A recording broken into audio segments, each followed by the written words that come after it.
Ndi niteka n'umunezero nsubire ngusuhuze nkuhakaze nshuti mukunzi wacu wowe ubandanya kumwe natwe ngaha kuri no mbonesha kure imwe rudende igushikiriza amakuru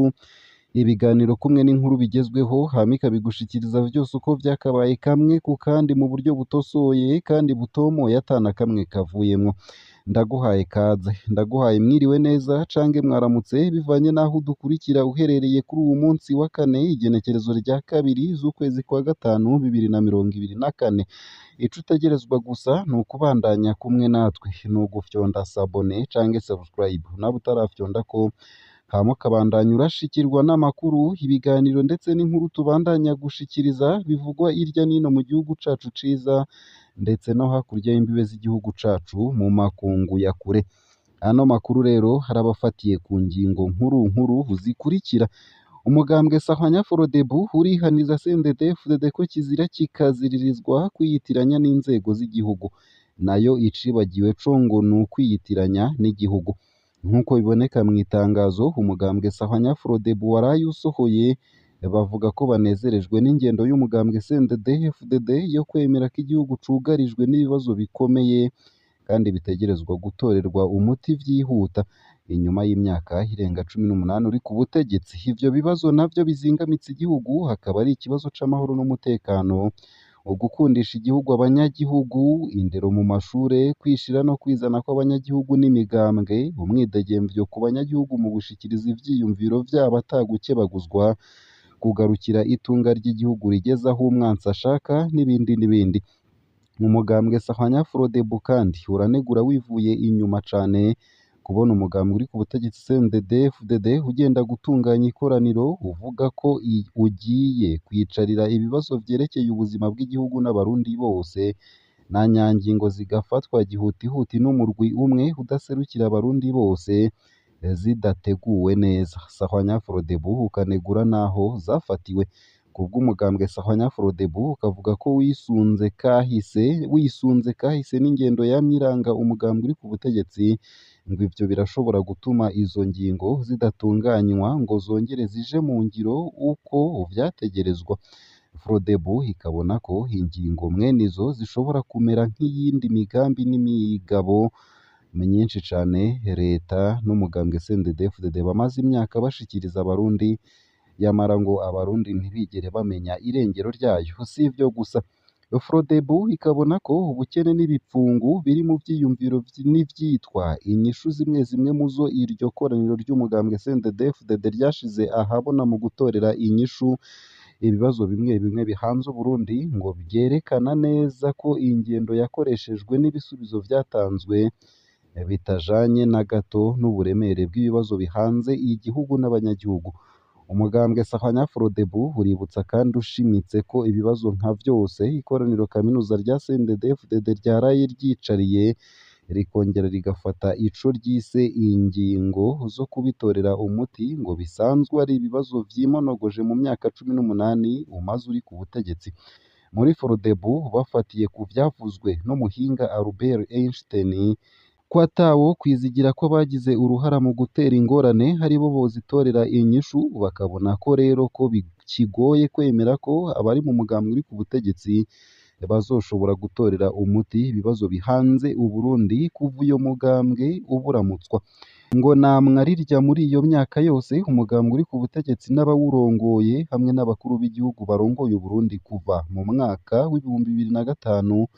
ngo batasivye kwama bavyidogera bakanavuga ko ingingo ruhasha zigiye gufatwa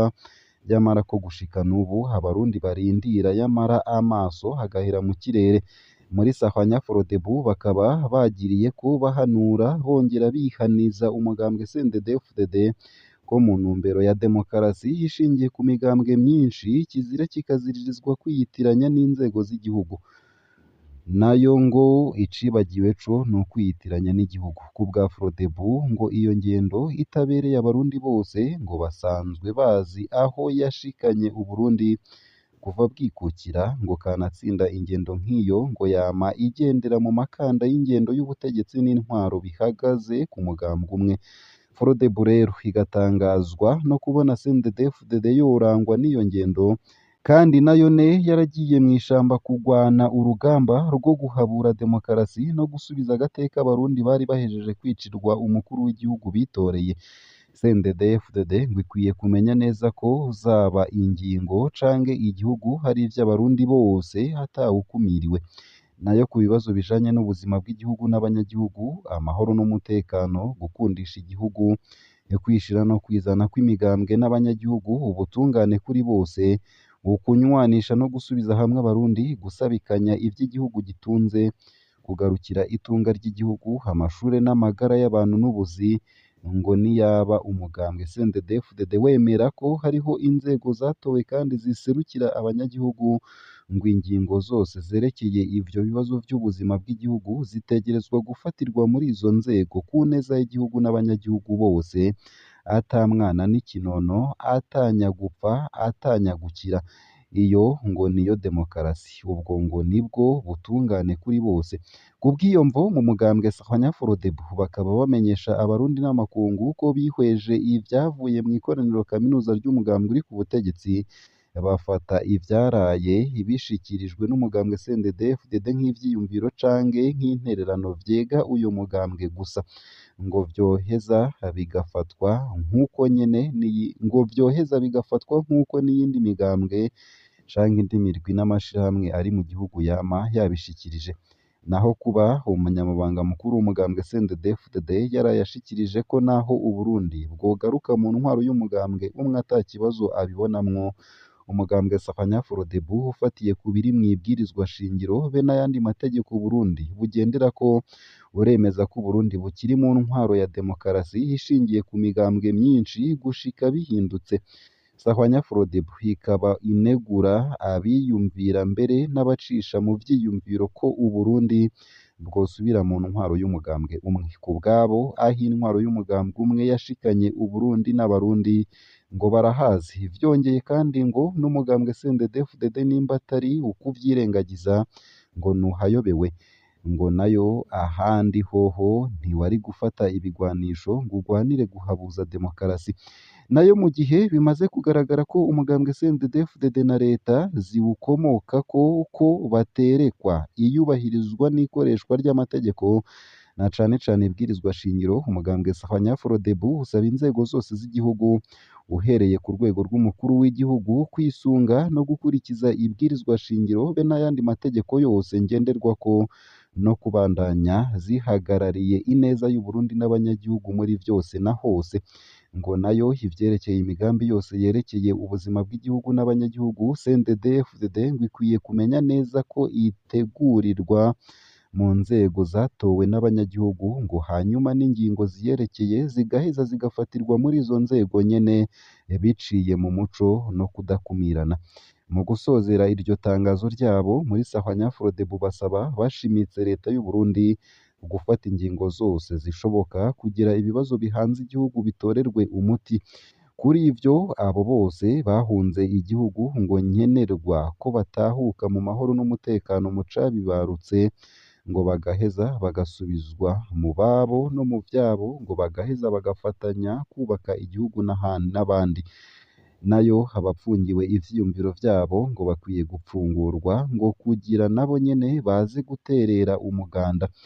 Abanyonora n'abarya ibiturire, abanyuruza n'abasesagura itunga ry'igihugu, abo bose ngo bakwiye gufatwa bagakubitwa intahe mu gahanga, ngo hanyuma basubize ivyo basahuye igihugu. Aho ngo niho leta izoba ibaye koko leta nkozi, leta mvyeyi. Ngaha akaba ariho nsoreje ino nkuru ndende yari yanditse ku rukuta rwa radiyo Haguruka. Ico utegerezwa gusa nyene nta kindi ni ukumanuka munsi y'ino video hama ugafyona imbere y'ijambo Isange TV, haraba handitse ijambo sabone canke subscribe, urafyondako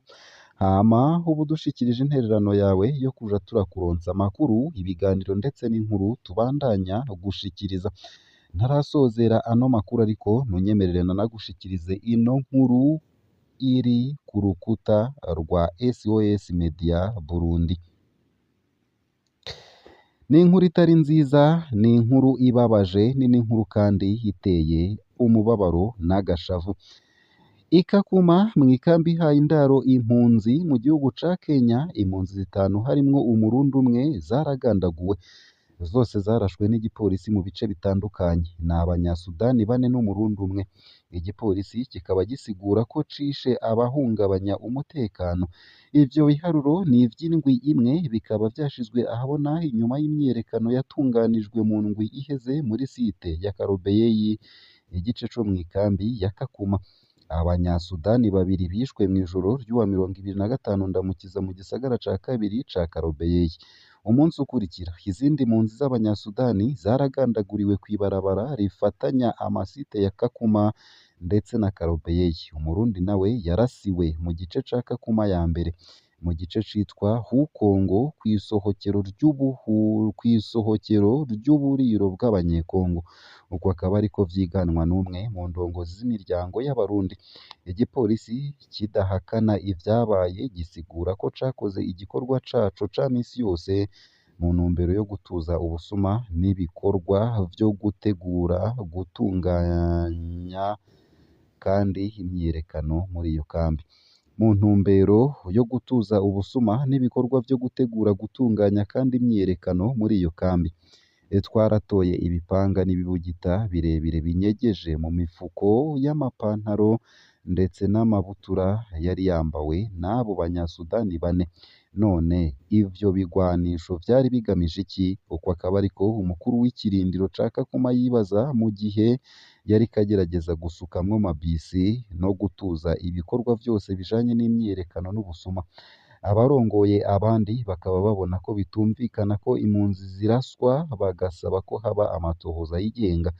Twibaza ko hari uburyo bwo kutuzivya kugira ngo tureke ibikorwa vyacu vy'imyiyerekano twiyamiriza igabanywa ridasanzwe ry'ibifungurwa vyacu,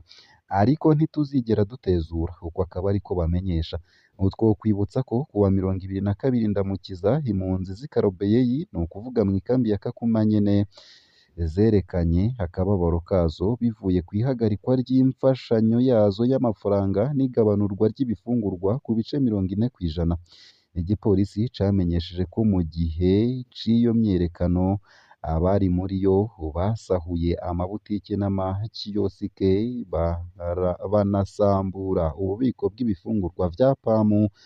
banugara amabarabara makuru makuru. Kiretse ihagarikwa ry'agasakisaki ry'abikekwa ko aribo bateguye iyo myiyerekano, pamu yafashe ingingo yo guhagarika imfashanyo yayo ukwezi kose kwa gatanu 2024. Abakozi bayo bagasigura ko ububiko bw'ibifungurwa bwose bwasambuwe, ibituma agashavu kaguma kaduga mu mpunzi. Izo mpunzi hamwe n'abaserukira abandi basaba indongozi za Kenya n'amashirahamwe yose ajejwe gufasha impunzi